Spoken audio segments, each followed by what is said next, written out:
اعوذ باللہ من الشیطان الرجیم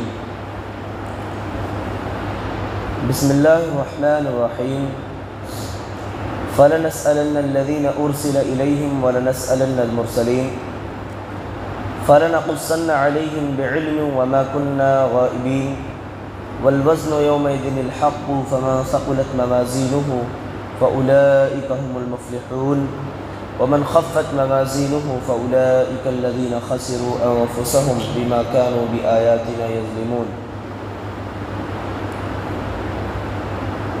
رب اشرح لی صدری ویسر لی امری واحلل عقدۃ من لسانی یفقهوا قولی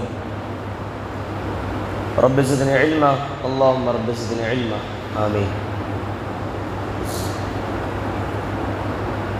اب تک اللہ تبارک و تعالی نے ان لوگوں کے لیے جنہوں نے انبیاء کرام کا انکار کیا، دنیا میں کفر کیا، شرک کیا، ان کی دنیاوی سزا کیا تھی، اللہ تعالیٰ نے کیا عذاب بھیجا، دنیا میں کیسے ان کو تباہ و برباد کیا، اس بات کا ذکر اللہ نے بڑی وضاحت کے ساتھ کی۔ اس کے بعد کہا کہ اب قیامت کے دن ان کی سزا کیا ہوگی جو لوگ دنیا میں انبیاء اور رسل کا انکار کیا کرتے تھے۔ کہا فَلَنَسْأَلَنَّ الَّذِينَ أُرْسِلَ إِلَيْهِمْ وَلَنَسْأَلَنَّ الْمُرْسَلِينَ، تو ہم ان لوگوں سے ضرور پوچھیں گے، سوال کریں گے جن کی طرف رسول بھیجے گئے۔ اللہ تعالیٰ قیامت کے دن پوچھے گا کہ تمہارے پاس میرے نبی آئے، پیغام لے کر آئے، توحید کی دعوت دی، تم نے اس پر کہاں تک عمل کیا، کہاں تک اس کو اپنایا اور کہاں تک اس کو اپنی زندگی کا لاہ عمل بنایا۔ کہا کہ جہاں ایک طرف ان لوگوں سے سوال کیا جائے گا، وہیں دوسری طرف رسولوں سے بھی پوچھا جائے گا کہ آپ جن لوگوں کی طرف رسول بنا کر کے بھیجیں گے انہوں نے آپ کی دعوت کو مانا کہ نہیں مانا۔ یہ اصل میں رسول سے سوال بطور طنز ہوگا ان لوگوں پر جن لوگوں نے رسول کی باتوں کو نہیں مانا۔ ان کے سامنے سوال کیا جائے گا کہ اے پیغمبر، آپ نے اللہ کی دعوت پہنچائی، اللہ کا پیغام پہنچایا، تو ان لوگوں نے کہاں تک آپ کی بات پہ عمل کیا، تاکہ ان کے سامنے یہ حجت قائم کیا جا سکے کہ یہ پیغمبر بھی خود ان کے اپنے خلاف گواہی دے رہے ہیں۔ اور اس دن کوئی آدمی جھوٹ نہیں بول سکتا ہے۔ کوئی اگر چاہے کہ میں غلط بات کہہ دوں، جھوٹ بول دوں، کسی کو رشوت دے دوں، یا فرشتوں کو یا داروغے جہنم کو میں رشوت دے دوں تو میں بچ جاؤں گا اللہ کے عذاب سے، یا میں اللہ کے سامنے کچھ باتیں ادھر سے ادھر کر کے بنا لوں، گڑھ لوں تو میرے اوپر کوئی الزام نہیں آئے گا یا مجھے عذاب نہیں ملے گا، وہاں یہ ممکن نہیں ہے۔ دنیا میں ممکن ہے، شاید دنیا میں لوگ کر لیتے ہیں، عذاب سے، سزاؤں سے بچنے کے لیے جھوٹ وغیرہ کا سہارا لیتے ہیں، لیکن وہاں نہ جھوٹ کا کوئی سہارا لیا جا سکتا ہے، نہ رشوت خوری ہوگی، اور نہ ہی اللہ کی اجازت کے بغیر کوئی سفارش کرنے آئے گا۔ اور سفارش بھی اسی کی ہوگی جو آدمی توحید پرست ہو اور جس کے بارے میں اللہ کی اجازت مل جائے۔ من ذا الذی یشفع عنده الا باذنہ، اللہ کی اجازت کے بغیر کوئی سفارش نہیں کرنے والا ہوگا۔ اللہ رب العالمین کہیں گے فَلَنَقُصَّنَّ عَلَيْهِمْ بِعِلْمٍ وَمَا كُنَّا غَائِبِينَ، یہ جو ان لوگوں کے واقعات ہیں، اللہ تبارک و تعالیٰ کے سامنے تمام امتوں کی ہسٹری ہے، کوئی بھی چیز اللہ کے علم سے پوشیدہ نہیں ہے۔ اللہ نے کہا کہ ہم ان کی باتوں کو علم کے ساتھ بیان کرتے ہیں، علم کے ساتھ۔ جب ان لوگوں نے عمل کیا تھا آج سے ہزاروں سال، لاکھوں سال پہلے، تو ہم نے اس کو دیکھا بھی تھا، سنا بھی تھا، اور ہم سے وہ چیز پوشیدہ نہیں تھی۔ جبکہ ہزاروں سال گزر چکے ہیں، آج کسی کو نہیں معلوم کہ آج سے کئیوں سال پہلے لوگ دنیا میں کیا کیا کر کے چلے گئے۔ اللہ فرما رہا ہے کہ ان تمام باتوں کو بھی ہم علم کے ساتھ بیان کرتے ہیں، ہم گواہ ہیں اس چیز کے، ہم نے خود دیکھا ہے اس کو، اور اللہ کی گواہی سے بڑھ کر کس کی گواہی ہو سکتی ہے؟ تو خود اللہ تبارک و تعالیٰ فرمائیں گے وَمَا كُنَّا غَائِبِينَ، ہم غائب نہیں تھے، ہم سے وہ چیز پوشیدہ نہیں تھی۔ اللہ تعالیٰ ہر چیز جاننے والا ہے، اللہ تعالیٰ دلوں کے بھید کو بھی جانتا ہے تو کائنات کے راز کو بھی جانتا ہے۔ اللہ تبارک و تعالیٰ جو ماضی کی تمام باتوں کو جانتا ہے، دنیا میں کیا ہوا کیا کیا نہیں ہوا، تو اللہ اسی طرح مستقبل میں ہونے والے حادثات و واقعات کو بھی جانتا ہے۔ اللہ فرماتا فَلَنَقُصَّنَّ عَلَيْهِمْ بِعِلْمٍ، ہم یہ باتیں علم کے ساتھ بیان کر رہے ہیں۔ یہ امتوں نے کیا کیا کیا ہے دنیا کے اندر، اللہ کی نافرمانی کتنی کی، اللہ کی اطاعت فرما برداری کتنی کی، یہ تمام باتیں ہمارے سامنے واضح ہیں۔ وَمَا كُنَّا غَائِبِينَ، ہم غائب نہیں تھے، ہم غائب نہیں تھے۔ اب ظاہر سی بات ہے اللہ تبارک و تعالیٰ کے سامنے جب اتنی لمبی چوڑی ہسٹری موجود ہے نام اعمال کی شکل میں، اور خود اللہ علم سے وہ چیز بیان کر رہا ہے، تو مجھے بتائیے کہ کون سا آدمی ہے جو وہاں جھوٹ بول کر کے بچ جائے گا؟ اتنے ہزاروں لاکھوں اربوں لوگ دنیا میں آ چکے ہیں اور جا چکے ہیں، یہاں ایک آدمی کی خود اپنی زندگی کا کوئی حساب نہیں ہوتا ہے کہ آدمی خود اپنی زندگی کا کوئی حساب کر لے۔ بھئی میں نے اپنے بارے میں خود نہیں بتا سکتا ہوں کہ جب سے میں پیدا ہوا، شعور والا ہوا، جب سے میں نے کیا کیا کیا، اور اللہ تعالیٰ تمام کائنات کے لوگوں کی زندگی کے ہر ایک پل کا علم رکھنے والا ہے۔ یہ ہے اللہ کی قدرت۔ انسان خود نہیں بتا سکتا ہے اپنے بارے میں، اور اللہ تمام لوگوں کے بارے میں جاننے والا ہے کہ کس نے کیا کیا دنیا میں اور کس نے کیا نہیں کیا۔ اللہ فرماتے ہیں کہ اس دن والوزن یومئذ الحق، اس دن کیا ہوگا؟ وزن ہوگا۔ کس چیز کا؟ نام اعمال کا وزن ہوگا۔ یہاں وزن کا جو تذکرہ کیا گیا ہے، اس کے بارے میں مفسرین نے لکھا ہے کہ 3 چیزیں مراد ہو سکتی ہیں۔ ایک تو وہ نام اعمال ہے جس میں ہماری نیکیاں برائیاں لکھی جاتی ہیں، تو کہا کہ وہ نام اعمال جو کاغذی شکل میں، اس کو اللہ تعالیٰ وزن کرے گا۔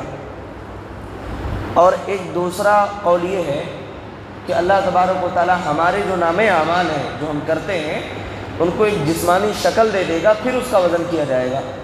اور تینوں کی دلیلیں موجود ہیں۔ اور ایک تیسرا قول یہ ہے کہ نہیں، خود انسان کا وزن ہوگا، خود آدمی کا وزن ہوگا، نام اعمال کا وزن ہوگا۔ اس کی دلیل کیا ہے؟ بھئی وہ حدیث ہے، بڑی مشہور حدیث، کہ اللہ تعالیٰ ایک بطاقہ نکالے گا جس میں لا الہ الا اللہ لکھا ہوا ہوگا، اور ایک آدمی اتنا گنہگار ہوگا کہ اس کی زندگی میں کوئی نیکی دور دور تک کہیں نظر نہیں آ رہی ہوگی۔ اللہ تعالیٰ بطاقہ نکالیں گے ایک طرف، اور اس کی تمام برائیاں ایک طرف ہوں گی۔ سوال ہوگا اس سے، تم نے دنیا میں کیا نیک عمل کیا؟ کہے گا اللہ دنیا میں کوئی نیکی کر کے نہیں آئے، یہی جو ہے سب سامنے، کوئی نیکی نہیں۔ اللہ تعالیٰ وزن جب کریں گے تو لا الہ الا اللہ کا پلڑا بھاری پڑ جائے گا، اس کی برائیوں کا پلڑا اٹھ جائے گا، یعنی اللہ تعالیٰ کے ہاں وہ کامیاب ہوگا اللہ کی مشیت سے، کیونکہ اس کے پاس توحید کی سب سے بڑی نیکی ہوگی۔ اچھا، اس سے ایک نکتہ ملا کہ اگر کسی کے پاس توحید ہے، ہو سکتا ہے کہ اس کی عمل میں تھوڑی بہت کوتاہی ہو سکتا ہے کہ بہت زیادہ عمل نہ ہو اس کے پاس، لیکن اگر توحید کی دولت ہے اس کے پاس تو یہ اللہ کے ہاں نجات کے لیے انشاءاللہ کافی ہوگی۔ لیکن کسی کے پاس توحید نہیں ہے، اعمال کا ڈھیر ہے اس کے پاس، بہت زیادہ عمل کیا دنیا میں، توحید ہی نہیں ہے، تو پھر اللہ کے ہاں کامیاب ہونا تو دور کی بات، ان نیک اعمال کا جزا اور بدلہ ملنا تو دور کی بات، خود وہ آدمی جہنم میں چلا جائے گا، کیونکہ اس کے پاس توحید ہی نہیں ہے۔ تو یہ ہے اہمیت توحید کی، یہ توحید کی اہمیت ہے، یہ اس کی فضیلت ہے۔ تو اللہ تبارک و تعالیٰ اس دن کس چیز کا وزن کریں گے؟ نام اعمال کا وزن ہوگا، کاغذات کی شکل میں جو ہے۔ پھر اللہ تعالیٰ ہمارے نام اعمال کو جسم کی شکل دے کر کے اس کا وزن کرے گا، پھر خود اس آدمی کا وزن کیا جائے گا۔ اچھا، اب ایسے موقع پر جب وزن ہوگا تو اللہ فرماتے ہیں قرآن کے اندر فَمَن يَعْمَلْ مِثْقَالَ ذَرَّةٍ خَيْرًا يَرَهُ وَمَن يَعْمَلْ مِثْقَالَ ذَرَّةٍ شَرًّا يَرَهُ۔ جو آدمی ذرہ برابر بھی عمل کیا ہوگا وہ اسے دیکھ لے گا، ذرہ برابر نیکی، اور جو آدمی ذرہ برابر برائی کیا ہوگا وہ بھی اسے دیکھ لے گا قیامت کے دن۔ اب آپ خود سوچئے، ذرہ برابر کس کو بولتے ہیں؟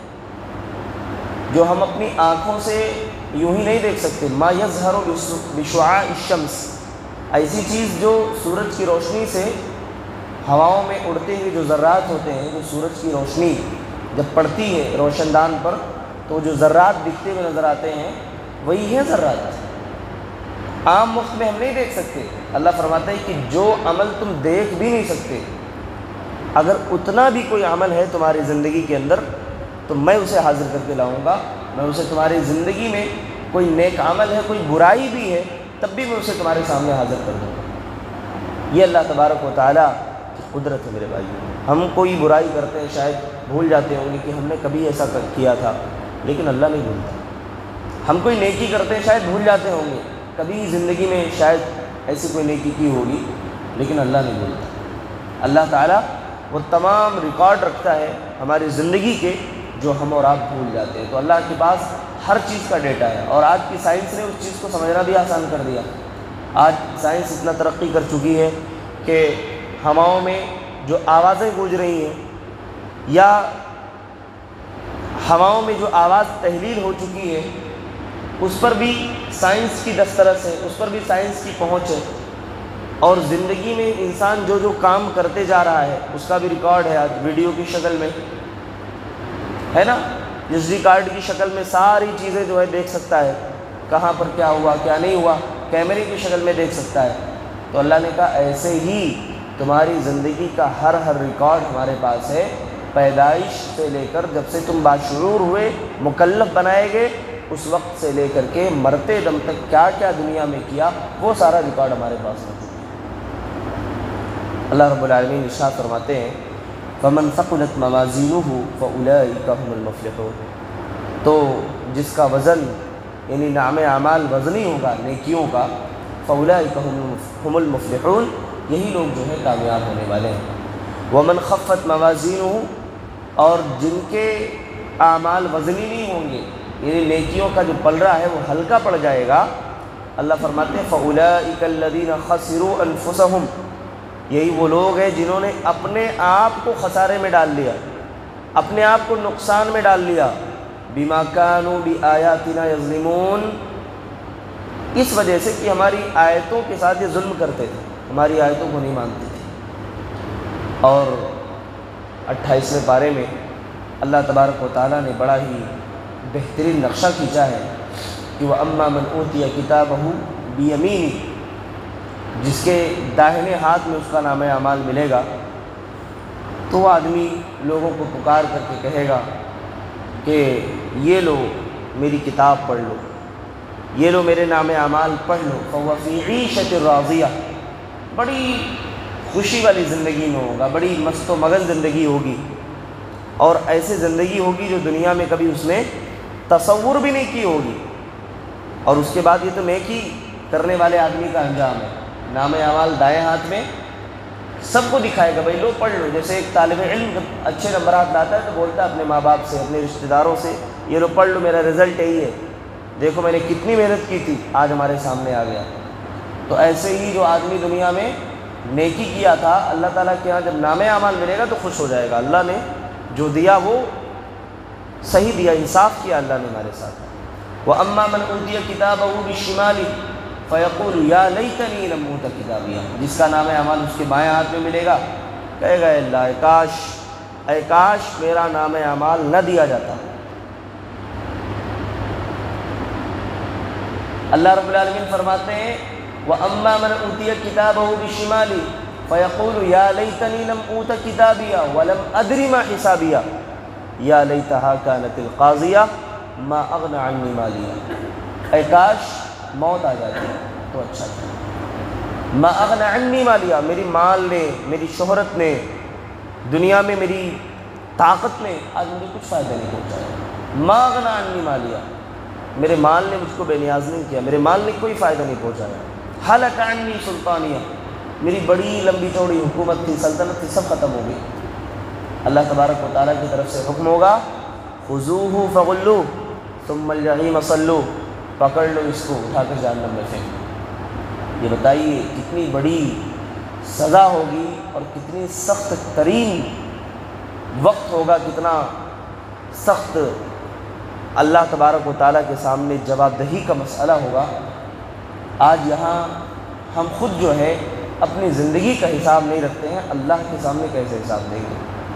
اور وہاں حساب دینا ہی دینا ہے۔ اور یاد رکھیے اللہ کے نبی نے کہا کہ اگر کسی سے اللہ تبارک و تعالیٰ نے یہ پوچھ لیا کہ تم نے یہ کام کیوں یا یہ کام کیوں نہیں کیا ہے، تو اللہ کے رسول فرماتے ہیں کہ اگر کسی سے اللہ نے یہ پوچھ لیا تو اسے جہنم میں جانے سے دنیا کی کوئی طاقت نہیں روک سکتی، وہ جہنم میں جانا ہی جانا ہے۔ اور اگر کسی کو اللہ تعالیٰ معاف کرنا ہے، کسی کو اللہ تعالیٰ بخشنا ہے، اس کی مرضی ہے، اللہ اپنی منشا سے، اپنی مرضی سے جس کو بھی چاہے معاف کر سکتا ہے۔ ان اللہ لا یغفر ان یشرک بہ ویغفر ما دون ذلک لمن یشاء، شرک اللہ معاف نہیں کرے گا، اور شرک کے علاوہ چھوڑ کر جو گناہ بھی اللہ چاہے معاف کر سکتا ہے، اس کی منشا ہے۔ اس لیے دنیا میں کوئی آدمی کبھی یہ نہیں کہہ سکتا فلاں آدمی مر گیا اس کی مغفرت نہیں ہوگی، الا کہ وہ آدمی ملحد ہو، اللہ اس کے رسول کی شان میں گستاخی کرنے والا آدمی، نعوذ باللہ، ملحد آدمی ہو، مرتد آدمی ہو۔ تو کوئی آدمی دنیا سے گیا شرک نہیں کرتا ہے، ہم اور آپ نہیں کہہ سکتے نہیں وہ آدمی بخشا نہیں جائے گا، اس کی مغفرت نہیں ہوگی۔ کوئی آدمی دنیا سے مر گیا اس کے بارے میں ہم یہ بھی نہیں کہہ سکتے نہیں یہ آدمی جنت میں جائے گا۔ بعین ہی کسی کو ہم اور آپ جنتی یا جہنمی ہونے کا حکم نہیں لگا سکتے ہیں، یہ بات یاد رکھیے، اللہ کی مرضی ہے۔ اللہ ہاں یہ کہا جا سکتا ہے کہ یہ توحید پرست تھا، اللہ تعالیٰ توحید والوں کو جنت دیتا ہے، اللہ سے دعا ہے کہ اللہ ان کو بھی جنت دے، لیکن یہ نہیں کہنا نہیں اللہ نے ان کو جنت ہی دیا، الا کہ قرآن اور حدیث سے اس کی تصدیق ہو جائے۔ جیسے عشر مبشرہ ہیں، فلاں جنت میں، ابو بکر جنت میں، عمر جنتی، عثمان جنتی، حضرت علی رضی اللہ تعالی عنہ جنتی، عشر مبشرہ کی لسٹ اللہ کے رسول نے بیان کی۔ تو جن کی تائید قرآن و حدیث سے نہیں کی گئی ان کو ہم اپنی طرف سے جنتی یا جہنمی ہونے کا بے عین ہی نام کے ساتھ حکم نہیں لگا سکتے ہیں۔ ہاں یہ کہا جا سکتا ہے کہ ایسا ایسا عمل کرنے والے اللہ کے نزدیک بڑے نیک لوگ ہوتے ہیں، اللہ تعالیٰ ان کو جنت عطا فرمائے، یہ کہنے میں کوئی حرج نہیں۔ لیکن کسی کو بے عین ہی نہیں یہ جہنمی ہے نہیں یہ جنتی ہے، یہ حکم لگانا درست نہیں ہے۔ اللہ تبارک و تعالیٰ سے دعا ہے اللہ رب العالمین ہم تمام لوگوں کو کہنے اور سننے سے زیادہ عمل کرنے کی توفیق عطا فرمائے۔